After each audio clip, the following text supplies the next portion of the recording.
Land digression and conservation, भूमि निम्नीकरण और संरक्षण। कंजर्वेशन मतलब संरक्षण के उपाय, डिग्रेशन मतलब निम्नीकरण। जमीन निम्नीकरण कब हो रहा है, डिग्रेशन कब हो रहा है, ये अपन कैसे जान सकते हैं?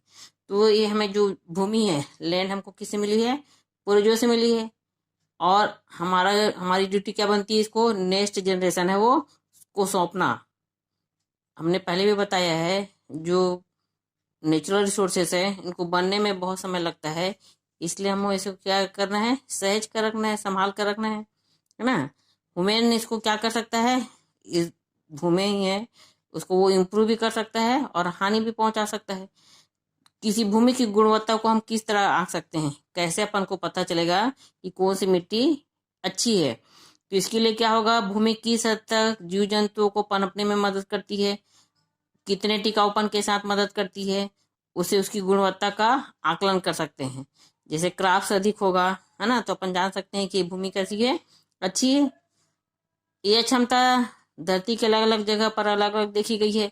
मरुस्थल और सदाबहार वाले वन हैं, वहां पर ये एक जैसे नहीं होगी, है ना। जैसे हम देखते हैं कि डेजर्ट एरिया है, वहाँ का जो सॉइल है वो ज्यादा ह्यूमस उसमें नहीं पाए गए हैं।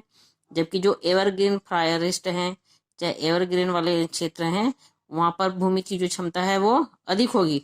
लेकिन जब किसी क्षेत्र की भूमि की क्षमता पहले से कम होने लगती है, क्या होने लगती है? डिक्रीज होने लगता है, तो उसे भी भूमि का निम्नीकरण कहा गया है। जैसे एग्जाम्पल, उदाहरण के लिए, अगर बाढ़ के कारण किसी खेत पर रेत बिछ जाए और वह सिंचाई या चराई योग्य न रहे, तो हम उसे क्या कहेंगे? निम्नीकृत जमीन कहेंगे। उस जमीन पर पौधे व अन्य जीव जंतु मनुष्य को पहले जैसे पोषण नहीं दे पाएंगे, इसे ही डिग्रेशन कहा गया है, लैंड डिग्रेशन। ये किस पर निर्भर है? हमारे क्रियाकलापों पर निर्भर है ना। तो मनुष्य क्या कर सकता है? इसको बचा कर रख सकता है। कैसे कर सकता है? अक्सर सूखे व ढलुआ प्रदेश की जो भूमि है, वहाँ हल चलाकर खेती की जाती है, तो वहाँ की महीन मिट्टी क्या करती है? हवा के साथ उड़ जाती है या पानी के साथ बह जाती है और केवल मोटे कण कंकड़ रह जाते हैं।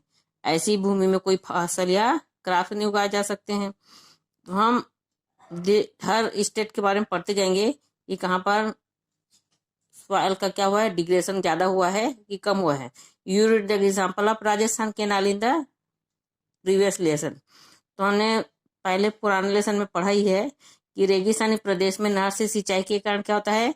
वहाँ के जो लवण हैं वो पानी के साथ ऊपर उठकर मिट्टी की जो सतह पर जमते जाते हैं, डिसॉल्व होते जाते हैं, जिससे उस मिट्टी पर पौधे नहीं उग पाते हैं। यह भी भूमि का निम्नीकरण कहलाएगा, है ना। हमने पढ़ा है भूमि का निम्नीकरण कैसे कहेंगे?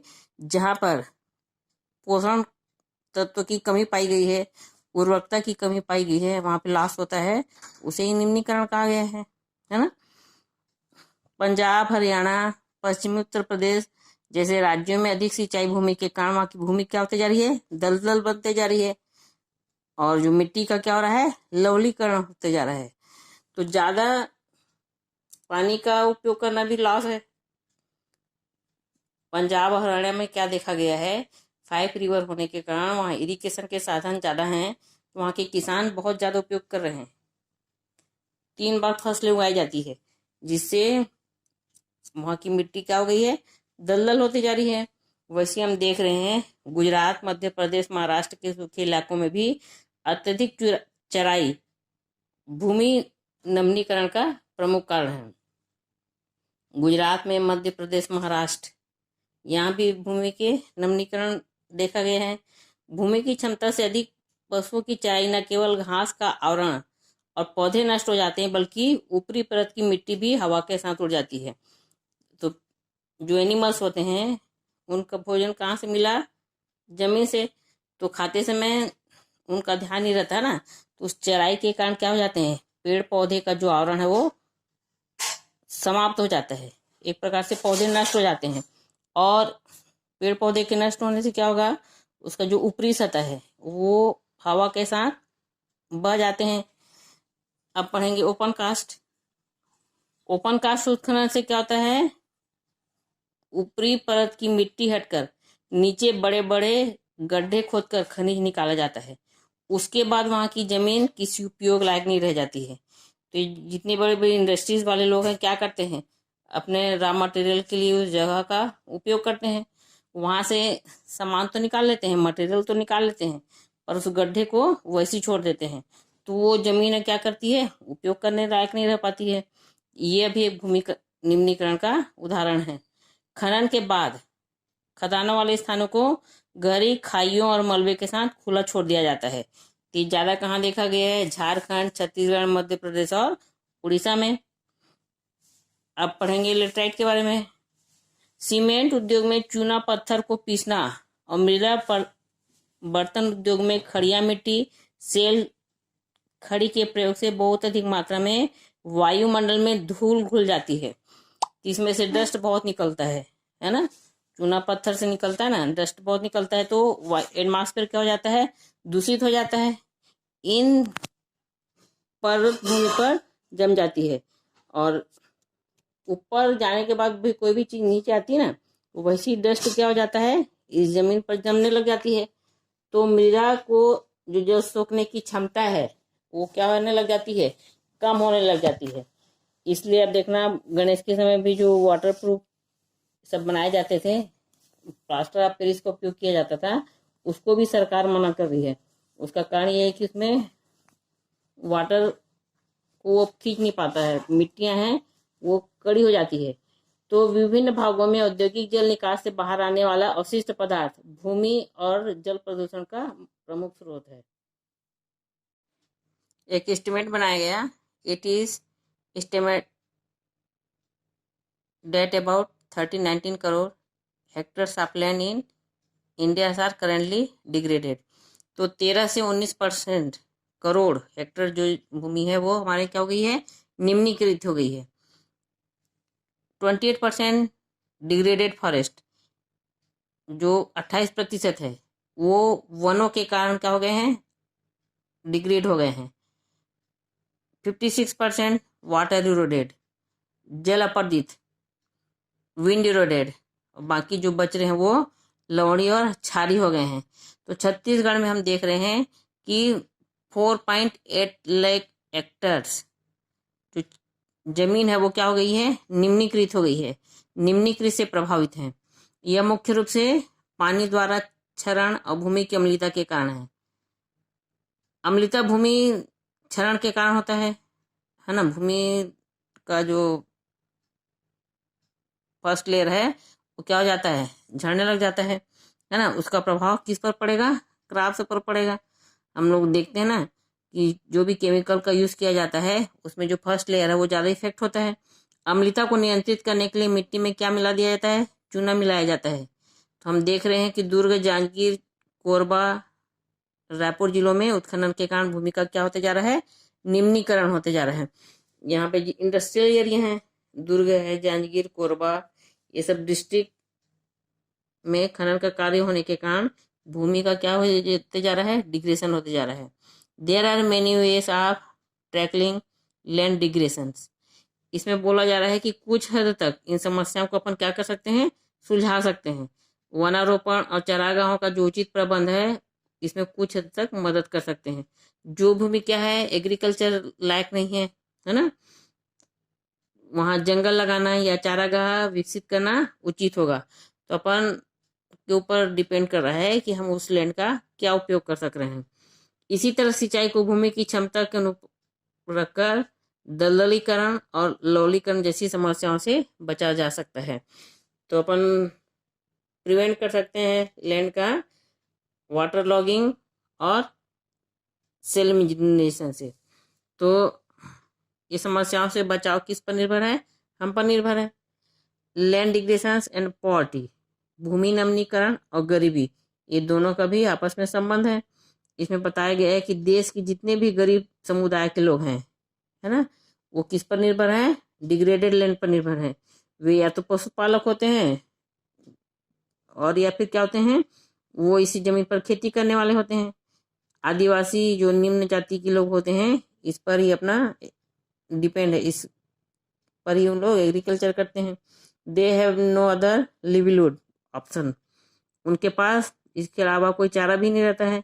संसाधन के अभाव में वो यहीं पर अपना काम करते हैं। जिसके कारण निम्नीकरण और तेज हो जाता है। अक्सर गरीब समुदाय के लोग क्या करते हैं, जमीन के संवर्धन के लिए उचित उपाय नहीं कर पाते हैं। उनके पास पैसे की कमी होने के कारण, पॉवर्टी होने के कारण वे इसमें इम्प्रूव नहीं कर पाते इस लैंड में, है ना कुछ फर्टिलाइजर का उपयोग कर पाएंगे, न कुछ ऐसा प्रोडक्ट लाएंगे जिससे जमीन उपजाऊ हो। They find themselves trapped in various vicious cycles of poverty and land degradation.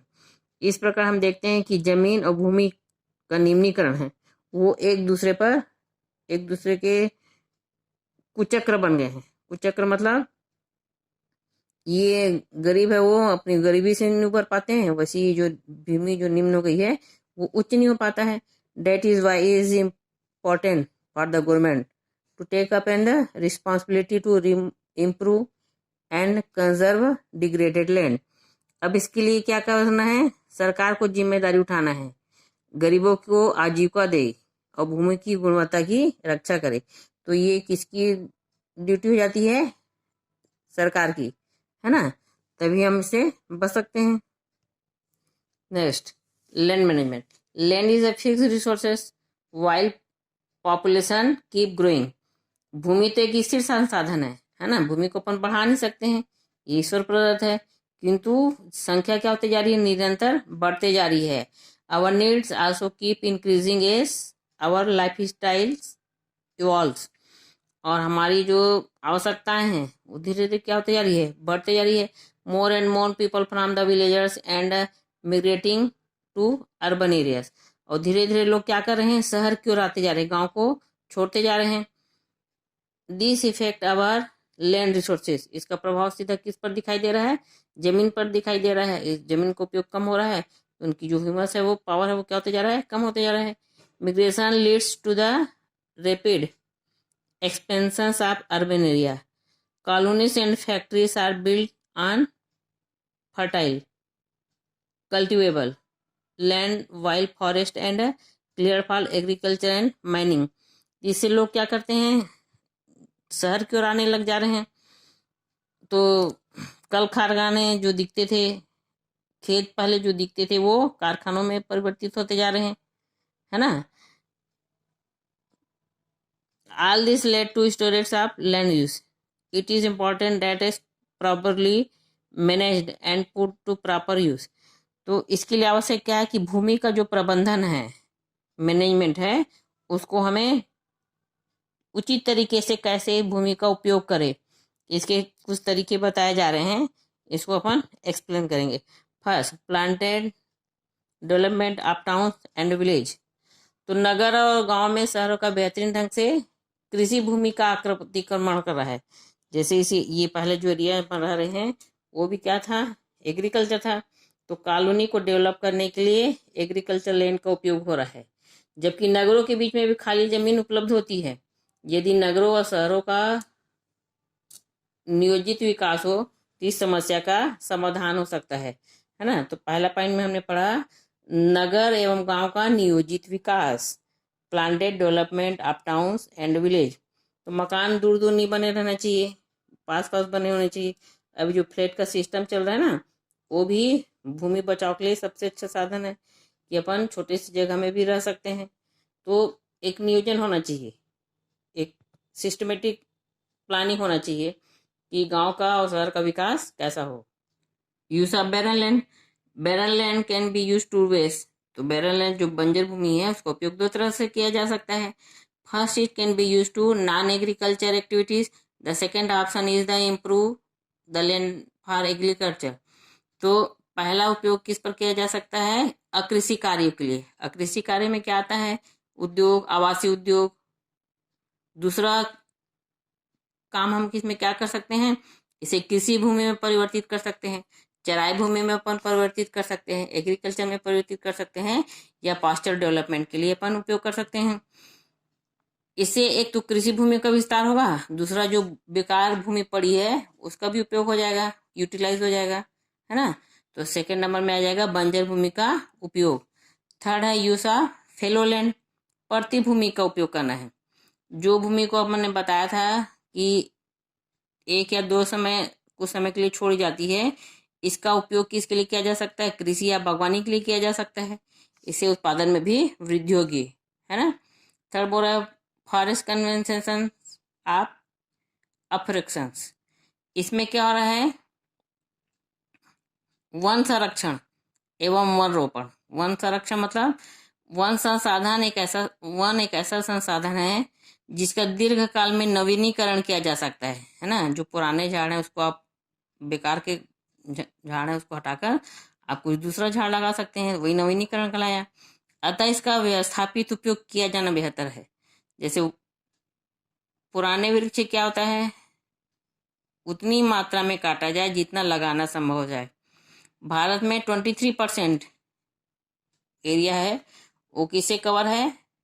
Forest से। पर्यावरण संतुलन के लिए इसमें भी विस्तार किया जाना चाहिए। संतुलन एनवायरनमेंट का बैलेंस बनाने के लिए जहाँ पर कम फॉरेस्ट है वहाँ पे ज़्यादा से ज़्यादा फॉरेस्ट लगा सकते हैं, है ना। नए पौधे बोया जा सकते हैं। पाएगा कंट्रोलिंग सॉइल इरोजन, मृदा क्षरण का रोकथाम। Erosion, waste deposition and the use of chemical fertilisers and pesticide are leading the to soil depletion. इसमें बताया गया है कि कटाव, कचरा जमाव, रासायनिक उर्वरक, कीटनाशक उपयोग, ये सब मृदा क्षरण के कारण है। सबसे मृदा का कटाव होते जा रहा है, जिससे मृदा की जो उत्पादन क्षमता है, कृषि भूमि में भी कमी होते जा रही है। तो हमें क्या करना है? मृदा क्षरण की क्षमता रोकथाम लगाना है। मृदा का क्षरण को रोकने के लिए ये सब की उपयोग जो कर रहे हैं उसे हमें कम करना है। इससे ही उसकी उत्पादक क्षमता क्या होती जाएगी? बढ़ती जाएगी। Will help increase in productivity, उत्पादन क्षमता इससे बढ़ेगी, है ना। हमने पहले भी बताया था आपको, केमिकल ज़्यादा यूज़ करने से, फर्टिलाइजर्स यूज़ करने से, पेस्टिसाइड का उपयोग करने से मृदा का क्षरण होता है ना। उसमें कंट्रोलिंग कर सकते हैं सॉइल इरोजन में। 6. Using land around our homes. घर के आसपास की भूमि अगर पता चल रहा कि खाली है ना, उसमें भी आप कुछ फलदार वृक्ष लगाए जा सकते हैं। लोग घर के आसपास की भूमि का उपयोग इस प्रकार के उत्पादक कार्यों के लिए कर सकते हैं, है ना। Quite a land of lies unused outside homes in village and urban neighbourhood. हम देखते हैं कि आसपास भी खाली जगह होते हैं ना, जहाँ सिर्फ कचरा फेंक कर और गंदगी फैलाते हैं। उस जगह को आप साफ करके क्या कर सकते हैं? फलदार झाड़ लगा सकते हैं, है ना। Choose the correct following answer. Wheat food daily and what kind of land is most of this thing grown। तो आप प्रतिदिन जो भोजन करते हैं, इस भोजन का अधिकांश भाग हमको कौन सी भूमि से प्राप्त होता है? Agriculture land, barren land, forest land, fallow land. तो क्या जाएगा? एग्रीकल्चर लैंड मतलब कृषि भूमि। Which layer of soil is most important of agriculture. Agriculture के लिए कौन सा लेयर ज़्यादा उपयोगी होता है? तो और ए को हमने पढ़ा है ऑर्गेनिक लेयर, है ना। Third, which layer of soil is the most first to be damage by erosion and pesticide use. तो जो अपरदन एवं कीटनाशक के प्रयोग से सबसे पहले किस परत को नुकसान पहुंचता है? ऑर्गेनिक लेयर, क्योंकि फर्स्ट में पाया गया है। Which type of land is most suitable for industries. तो किस प्रकार की भूमि पर उद्योग लगाना ठीक है? तो बैरन लैंड पर, है ना, क्योंकि एग्रीकल्चर का भी यूज होता है, फॉरेस्ट लैंड का भी उपयोग करते हैं और आर्च का भी करते हैं, तो बैरन लैंड आ जाएगा। इज द मैनेजमेंट मतलब भूमि का प्रबंधन आवश्यक है, आवश्यक नहीं है, कभी कभी आवश्यक है। तो क्या जाएगा? इसेंशियल्स मतलब आवश्यक है, तभी अपन क्या कर सकते हैं? लैंड को बचा कर रख सकते हैं।